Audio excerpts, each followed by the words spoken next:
saya juga mau mengatakan bahwa sampai saat ini, sampai hari ini, tuduhan dan penelitian abal-abal ya, karena saya melihat bahwa Roy Suryo Rismon ini nggak punya sertifikat ataupun kelayakan sebagai seorang peneliti, dan yang mereka teliti itu adalah hanya foto kopi atau foto digital di sosial media. Nah, ini nggak mungkin bisa diteliti. Karena yang harus diteliti itu adalah ijazah yang asli, yang otentik atau yang analog.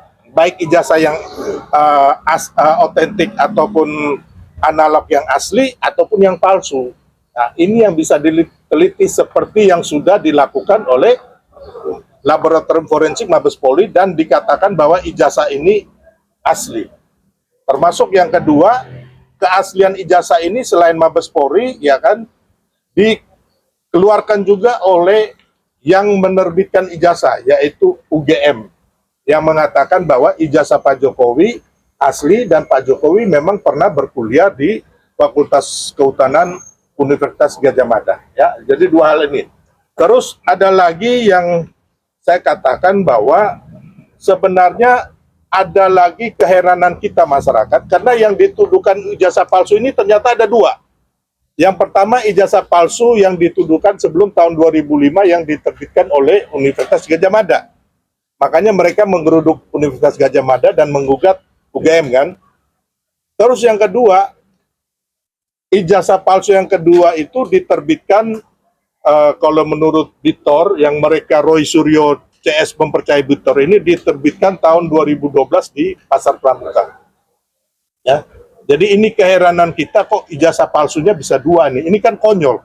Kenapa nggak masukin sekali aja tahun 2005 sebelumnya, nanti waktu calon gubernur DKI 2012 tinggal di copy paste. Ini kan konyol, nggak masuk logika akal sehat kita. Ya.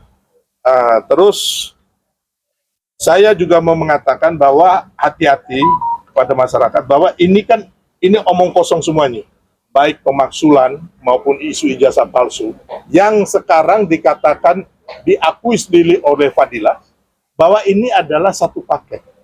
Ya. Jadi baik isu ijazah palsu ini tidak ada dasar-dasar hukumnya, yang membenarkan ini hanya narasi dan framing jahat aja.